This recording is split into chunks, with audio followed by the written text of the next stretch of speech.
আসল বলতে ও আর লাগে মানে 4-5 বছরের সম্পর্ক, 4-5 বছরের সম্পর্ক।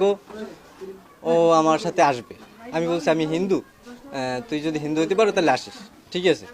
ও বলছে যে আমি হিন্দু হইতে পারবো।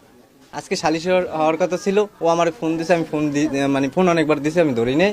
না ধরেন ও আমার মেসেজ দিয়েছে, ফোন ধরার কথা আছে। হ্যাঁ, ফোনটা ধরছি পরে ও আমার ভিডিও কলে দেখাইতেছে যে আমি তোমার গলায় ধরে দিব তুমি না নিলে।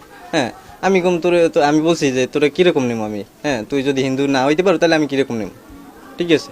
হ্যাঁ, ও বলছে আমি হিন্দু মত, এইপর আমার বাসায় উঠছে।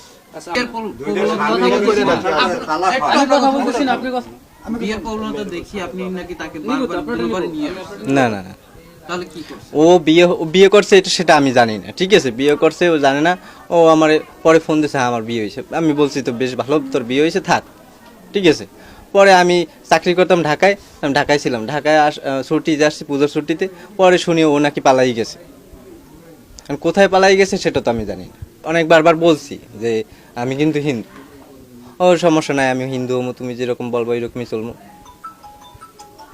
কিন্তু মেয়ে তো বললো উল্টো যে আপনি বলছেন ওকে যে আপনি ওকে প্রেমের প্রস্তাব দিয়েছেন, আপনি ওকে ই করছেন এবং আপনি বলছেন যে আমি মুসলিম। না, প্রেমের প্রস্তাব আমি দিই নাই, ওই নিজেই দিতেছে আমার। তো উনি তো বললো যে আপনি প্রেমের প্রস্তাব দিয়েছেন, সেটা যদি সে বলে তাহলে আমার তো কিছু করার নেই। ও নিজেই বলছে আপনি মুসলিম হবেন সেই ধরনের কথা। না না, ও হিন্দু বলছে, ও হিন্দু বলছে। ও হিন্দু না বললে কেন আসলো আমার বাসায়? না, এখন পর্যন্ত মানে ওইরকম হয় নাই, মানে সালিশি ব্যবস্থা ওইরকম হয় না, মানে মিলে যেছে যার পথে থাকো আমার রাস্তায়। ও আমার বারবার মানে যোগাযোগ করতে আমার সাথে। কি চাচ্ছেন, ওই মেয়েটা কি আপনার ধর্মে এসে বিয়ে করবে নাকি আপনি তার ধর্মে যাবেন? ও আমার ধর্মে এসে বিয়ে করবে। আর সে যদি ধর্ম পরিবর্তন না করে তাহলে আইনে তো ব্যবস্থা যেটা হয় আমার সেটা দিতে।